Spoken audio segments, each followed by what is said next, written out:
They're buying and renovating old country estates, and there are frequent culture clashes regarding lunch breaks, for example. I just don't get it. At 12 o'clock, everything has stopped. Literally, they'll stop. Doesn't matter what they're doing, they'll stop, and then they'll till 2 o'clock. And they can't work because they're half drunk. Call me a cynic if you like. But I think the likes of GB News, the Daily Mail and the Telegraph are trying to paint a negative picture, yeah. That the grass is not necessarily greener on the other side. And it's aimed at those who have decided to, well, up sticks and move abroad within the EU. I have to admit, it is a learning curve when you move abroad, because I've done it. You see, I live here in France, in the Limousin, and not far from where I live, because I happen to be in the Hall of VM. I'm literally on the fringes of the Dordogne. Well, it's been called Dordognshire. Now, I can confirm this because I've heard it myself from the French. Oh, there. Well, it seems to be had a bit of an infestation of Britons in the Dordogne, because it is a very beautiful area, it has to be said. I understand why people would move there. You get a darn sight more for your money, although the prices in the Dordogne are going through the roof, because the Parisians are pretty much saying exactly the same thing. And this is one of the reasons why we moved to France, is because, well, I live in Norfolk, or I did live in Norfolk, yeah, in a little place called Salhouse, and it's pretty much been bought up by Londoners. Well, the community spirit was lost, but it become transient. People just, well, used to pass through, maybe come and live on the weekends, but they're gone all week, so there was no soul there anymore. It was lost. And now, well, there's no pub, there's no nothing in Salhouse anymore. So I understand why many of the French are a little bit, how to put it, a little bit uppity about this. Yeah, many French actually are very, very keen on the influx of Britons, because their own children are deciding to stay. They're not moving to the cities to gain work. No. And this is the feedback that I've had directly from the French, living here in France, that is. But some Britons, they don't seem to want to let go of Britain. Not in the slightest amount. They're happy to live in the sun and have plenty of land and a more relaxed lifestyle. I get it. But they're still clinging on with their fingertips to Little Britain, that they are. Now, we just had a French guy come over to stay overnight. We've got an Airbnb here, you see. And he's working in the region, doing analysis of FOSS septics. You know, the poop things, you know, where your poop goes in, doing it rots. Anyway, FOSS septics. I've been talking to him about this exact situation. I've just been reading this article. I thought I'd ask him about it. He says, well, we actually like the English here. Well, we do anyway. We'd have no problems, you know. And he showed me a little map on his phone. A little Google map of all the pins on it. Lots of little pins. You know, the little markers they put on your Google Maps. And he showed me it. And all the ones that happened to be in the red were the English. And it was peppered right across the Nouvel Aquitaine. Oh, crikey. I think we're an invasion. Sorella Braverman in reverse may be right. I think us Brits here in France have been a bit of an invasion. Although it's not so many of us here as are in Spain. But there's quite a few Brits across the EU, isn't there? That there is. But I think the GB News, for instance, as you see here, they're trying to paint a bit of a... trying to make out that it's quite awkward to live in France. Oh, you've got to do this, you've got to do that, you've got to jump through this hoop, you've got to jump through that hoop. And the French, oh, they don't like us, they don't. No, you're going to get the odd one or two, of course you are. You know, especially here in the Limousin. They're all Marine Le Pen's supporters. You know what I did? I saw a poster with Marine Le Pen on it. I was very childish. I got a marker pen out of my pocket because I've just been doing my garden and marking up my tags for the rows, and I put a moustache on her. I hit the one. Sorry, I should have done that. But anyway, so an influx of Britons moved to the area, including a British couple who set up a camp in 2015. Yeah, and they've been struggling. And then you've got Steve and Helen Robbins, they work in local markets. Well, they're like a British butchers, they call themselves. They're British butchers. And they British food, they say. It's not really British food because they're using French cows and French pigs. It's just how they're cutting the meat. Because it's quite hard to get, like, English back bacon here, you see. The French don't generally do that. So, and the Brits say, oh, I must have my English bacon. Oh, I love it when I put it in the frying pan and all the water comes out, like that white scum. Lovely, isn't it? Yeah, I don't even notice that, but you don't get that with French bacon. No. I wonder why. Anyway, we have a English butcher here in France who rears his own cattle here and what have you, rare breeds. But it's basically feed the English market. I understand what you're doing. You see a gap in the market and you think, okay, I can earn a bit of money. And, you know, fair dues are all legit, and that's what they're doing. The volume of Brits here that long for British food, yet they're living in France. So it kind of feels a bit odd to me. There's always a substitute, you see. Just because it's got different words on the tin, don't mean to say it ain't pretty much the same thing. Well, the cheese we've got here as well. Right, we don't need cheddar, although we can get Irish cheddar. So there you are, what's the problem? That's good stuff, you know. Many Brits... I feel I'm dishing the Brits, do you know what I mean? And I am a Brit. That's not, because there's many people who live here who really, really make an effort. That are, honestly. But, yeah, anyway, that's another story. So, the thing I find, though, is etiquette. I think if you come into France, you've got to remember there is etiquette. The French are really keen on that etiquette.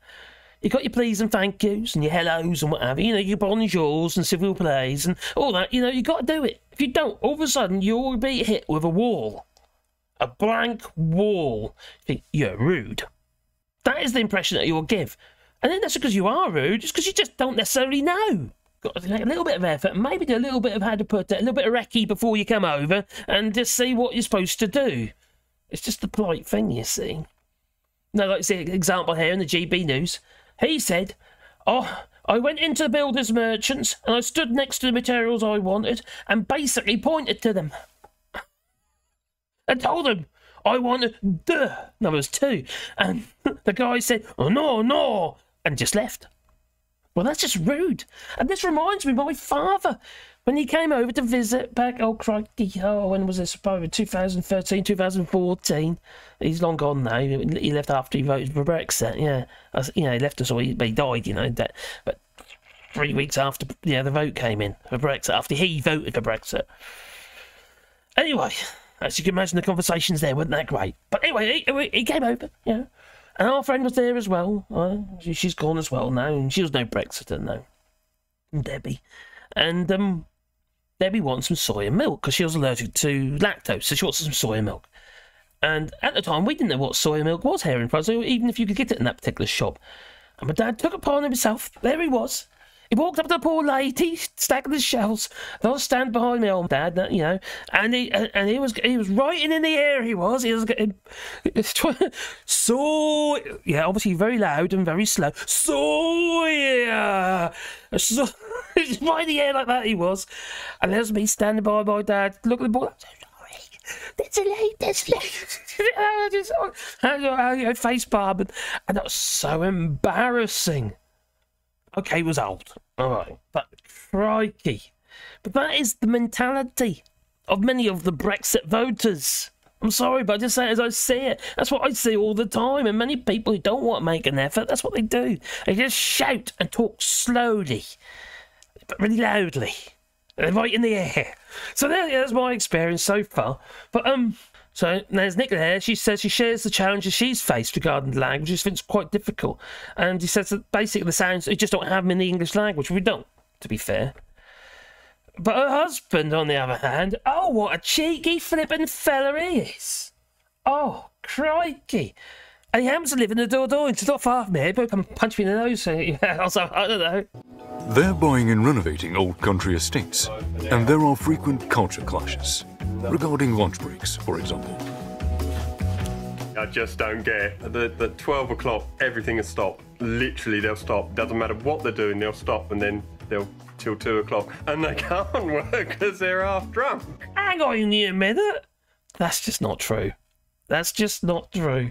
That might be a few individuals, but I'm sure you get the same in England if you can afford it. Because that's just, no. The Union Jack is slowly spreading across southwestern France. Pour certaines personnes, c'est bien, mais pour d'autres, ils voient ça moyennement. So some are happy, but some are a little bit lukewarm. That's true. Oh, God. Oh, here we go. That's this geezer. All Britons have one thing in common, whether they arrived before or after Brexit. They're used to driving on the left. Steve and Helen. Been there, done that. No. I don't even know. He's driving a right-hand drive van. Oh, crikey. I'll tell you what. When we first came over, we came over with a transit van. Long wheelbase, high top transit van. Don't do it. Because you've got your blind spots in the wrong place. Seriously bad in the van. Now you've got no vision. None whatsoever on the back end, and you got your blind spot on the wrong side. Are headed home from the market, with the steering wheel on the right. I found it very difficult having to change gear with the right hand. It was a little bit what I would say lucky dip. Kipper. That's silly. I have to admit, when we first came over and we were hiring a left-hand drive cars and what have you, I kept my hand kicked through the side window trying to change gear or banging the door because I wasn't used to it. But you soon get used to it. So he's continued to drive the way he learned to in England. Many of his countrymen here do the same. And the prefect in Périgueux knows this. Un message de vigilance, on roule à droite. Some of the French, the younger French, are a little bit wild with their driving style, shall we say. Oh, come on.